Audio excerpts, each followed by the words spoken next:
Welcome back, folks, to my Let's Play of Pillars of Eternity, the complete edition on Nintendo Switch. When we last left off, we had made it to the Gilded Vale. There, we found a tree with a bunch of people hanging. Um, we were told about, Lord Redrick, and we went around selling stuff. Then, we came across this fellow. Let's see if I can... Nope, it wasn't that one. Yes, we'll do it this way. We came across this fellow, Oloth. He's a wizard, and he seems to have a split personality. Because he basically told drunks to go F their sisters.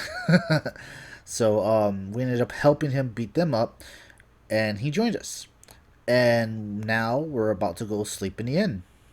So let's hop to it, shall we? Good day to you. I would like a room, please. Certainly welcome. Okay, we have 585 copper. Let's do the 83 copper. Because that gives us +1 to perception and +1 to mechanics. Yes. Ooh, a nice fireplace in the room, too.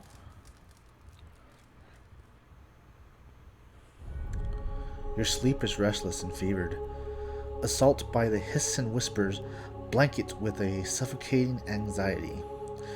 You open your eyes to awaken and find yourself in front of Gilded Vale's gallows trees. The creaking of the ropes growling louder in your mind until the sound is deafening. Hanging from the tree is the old dwarf woman whose face has shriveled inwards like a molding fruit. Her head hangs limp to one side. As you look at her, she looms larger and larger in your mind until she is mere inches from your face. Suddenly, her head snaps up and her eyes open, and they are empty, and behind them is a vast nothingness that makes your stomach drop. Her mouth slowly parts, and with a gust of rancid air, she speaks a word. Watcher. You jolt awake. The foul smell of the dwarf's woman's breath is still permeating your nostrils.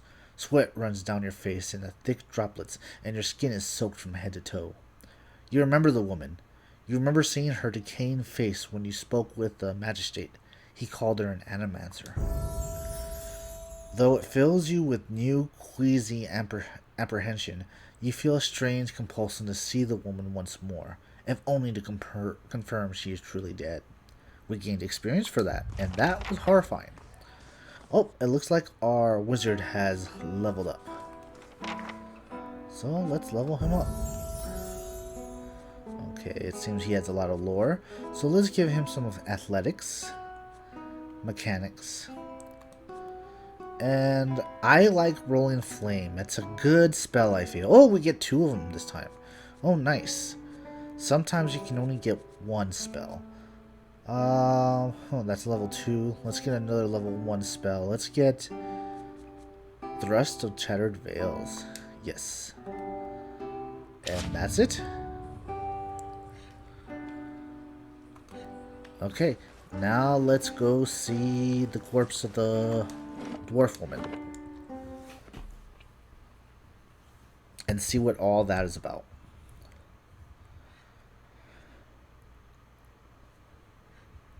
So how are you all doing? I hope you all are doing fantastic.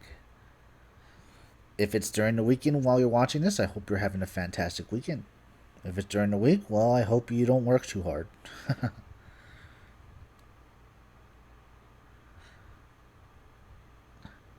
I can just picture the Jeopardy music playing as we're waiting. Okay, saving. Alright, where was it? Straight ahead. This way, I believe. Oh, nope. This is taking us all the way around. But that's okay. We can just go this way anyways.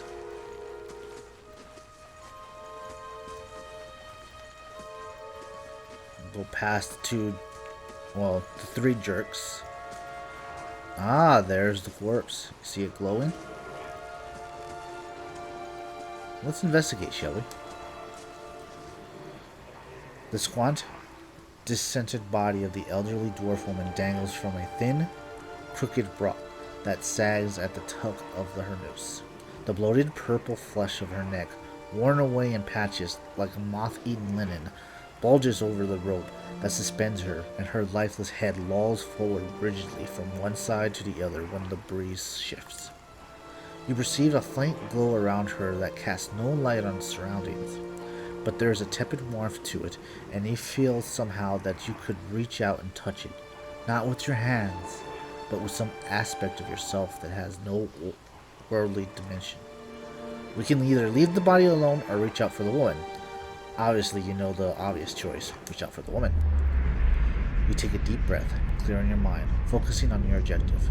As you exhale, you feel yourself spreading out towards the hanged woman, perceiving all that lies between you and her with new, unfamiliar awareness.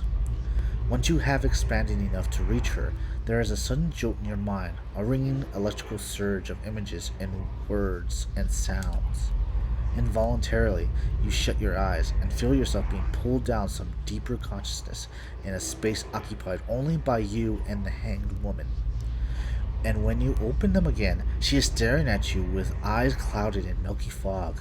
Her body is still swaying in the wind you no longer feel from the tree that stands planted in a misty void. The woman gives a slow nod of her head, the rope creaking as she does so, and she smiles at you.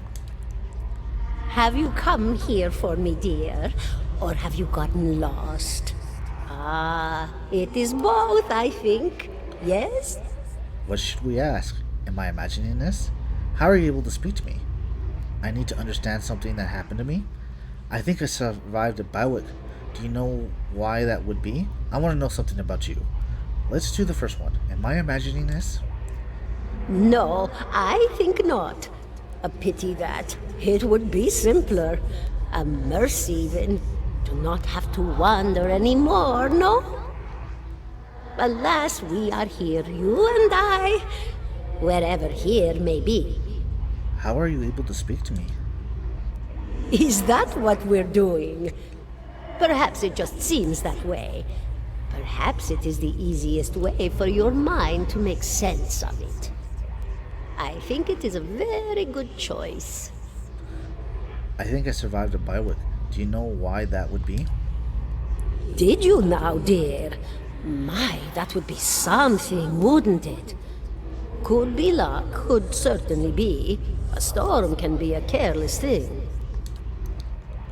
Or maybe it got its hands around your soul but couldn't pick it up. A soul can be heavy if it stayed in one piece through its time. Strong souls, we call them in the trade. Cold, I mean. Called them. Those days are all behind me, no? I need to understand something that's happened to me. She nods, a look of pity on her face, as though consoling a child. The world looks a little different than it used to, is that it? Feels like you're noticing things for the first time that have always been there. She nods. You have seen past the shroud. It only takes an instant. Your soul remembers, yes? Remembers how it sees when it leaves the body, like being reminded of a dream you had forgotten. You are a watcher now, and a watcher you will stay. What's a watcher? What indeed? Long hours have many animancers spent studying such things. Not I, though. Not I. I'll tell you what I know, though, since fair is fair, and here we are visiting, you and I, and it reminds me of better times. Souls pass on, some say through Audra stones, which are the blood veins of the world. They leave the world for a time and are reborn into it, sometimes more than they were before, but usually less and seldom the same. For all souls there is a time where they do not live, yet have not passed on, and those souls roam the world, same as you or I, either leaving or lost. But no one sees them because they have forgotten how. A watcher sees, though, knows what to look for. And sometimes they know a person just by looking at them, know where they've been in ages past when their bodies were other bodies. See memories even their owner can't recall. A wonder to behold when all goes well. A wonder! What do you mean, when all goes well? Oh, nothing to be afraid of, I'm sure. It's just much to take in for some. Sometimes there's trouble sleeping or other difficulties. She smiles at you reassuringly, fanning out a tuft of long whiskers that sprout from one of her cheeks. You should see old Meerwald. He could tell you much more than I.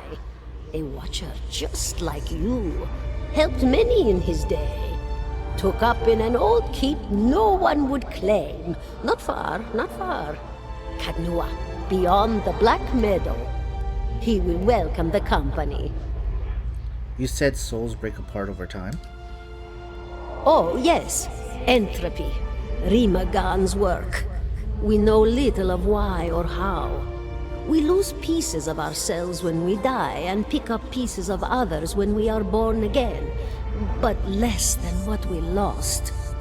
We tried to stop it with the animantic sciences, but with little success. No.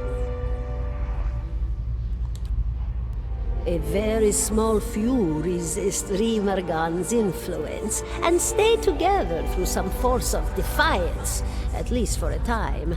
But they all succumb eventually, I think. I want to know something about you. Me? I'll bore you to tears, though. Who are you? And here I thought you'd come to visit me in particular. Caldara de Baranzi, of the Valian Royal Academy of Animantic Sciences. Not the greatest of their number, but I came here all the same because this was where help was needed. What happened to you? She laughs, a rasping, choked cackle escaping between the rows of buttery yellow teeth, causing her body to bob up and down with each spasm. Seeing your blank expression, she catches herself. Oh, come now, such a question. As though the answer were plain as a rope tied for strangling. Allow an old dwarf her last bit of cheer. Well, I came where I was needed, didn't I? Offered my services to Lord Radric for a pittance. A humble pittance. I was to examine the Lord's wife, see why the gods have seen fit to poison her womb. Studied her for months, looked high and low for impurities, tested her valence, the permeability of her essence. Do you know what I found? Tell me. Nothing at all. A healthy woman, head to toe, blessed with a beautiful soul. Such a sweet woman, too. Meek, but warm-hearted. A few months' time, and the lord of the house demanded answers. For a time, I told him what he wanted to hear. Oh, yes, my lord. She is riddled with imbalances. I must have time to cure her. As the birth drew near, he grew impatient, as lords do. And this is where I've ended up. What's an animancer? A student of the soul. Something so basic, yet so poorly understood. But so many breakthroughs have been made in my lifetime. Had been made. Had been.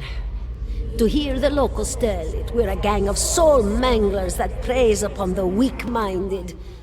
And the worst of us are.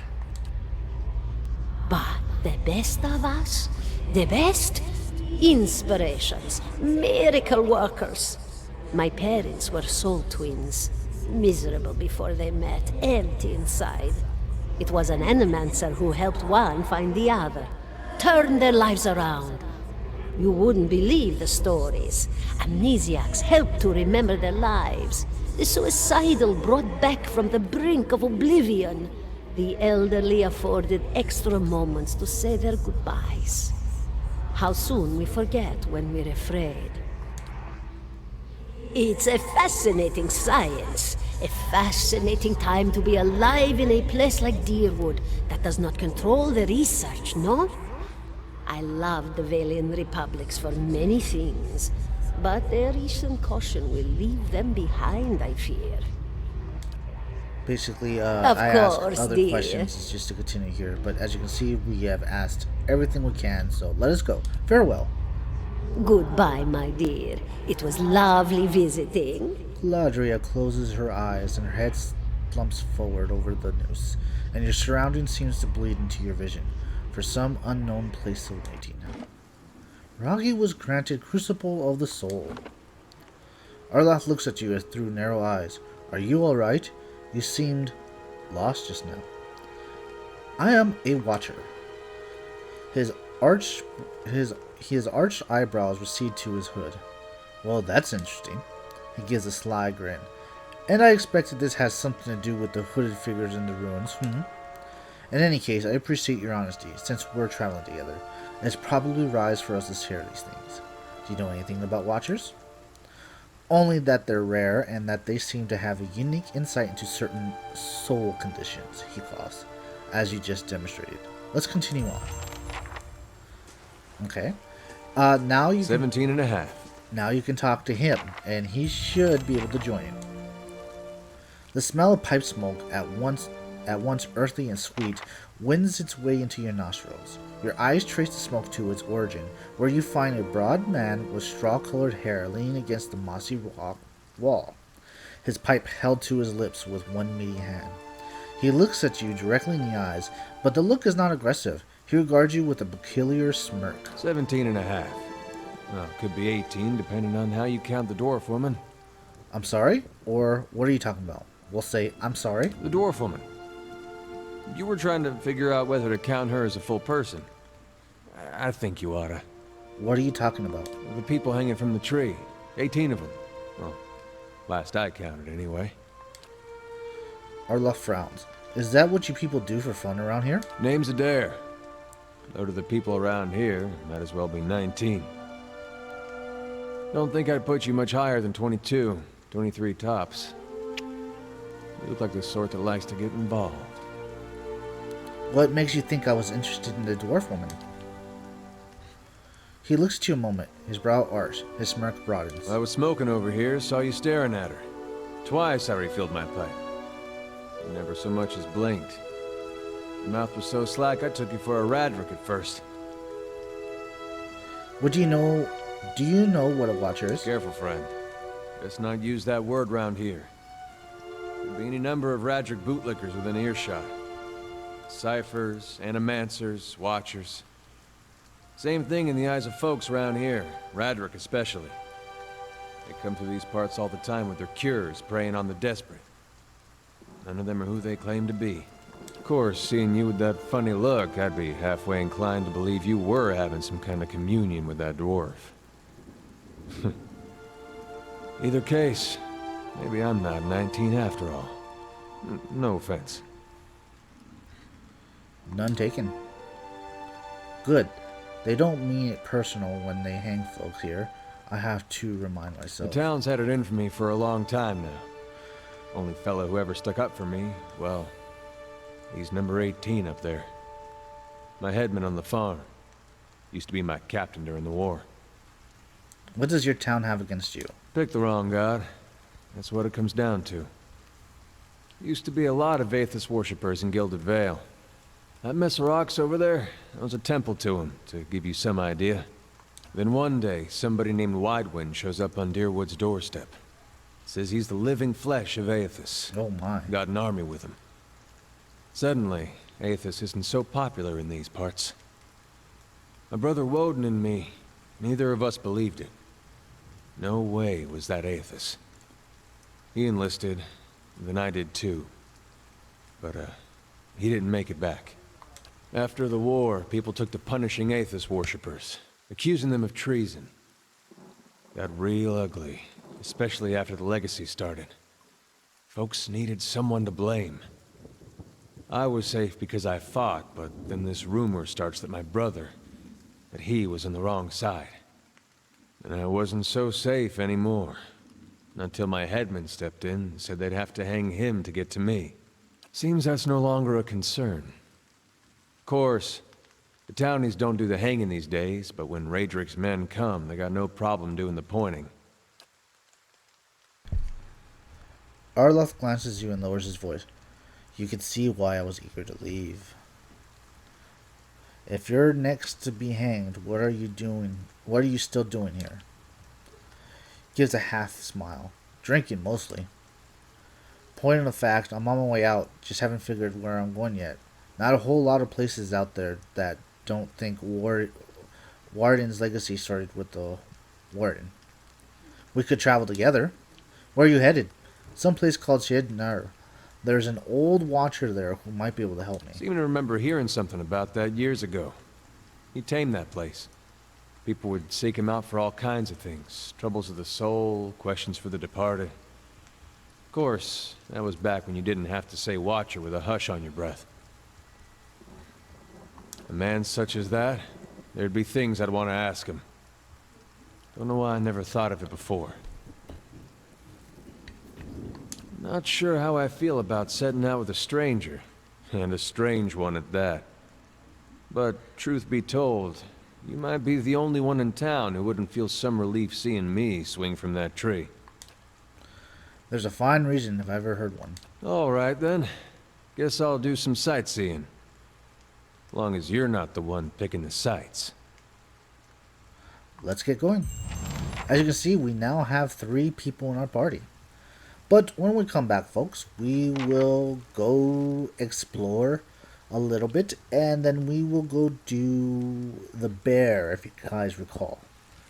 As always, hit like if you like, dislike if you dislike, hit the bell thing so it rings, and hopefully, if you're new to the channel, maybe you like my commentaries and like just watching laid-back Let's Plays, subscribe.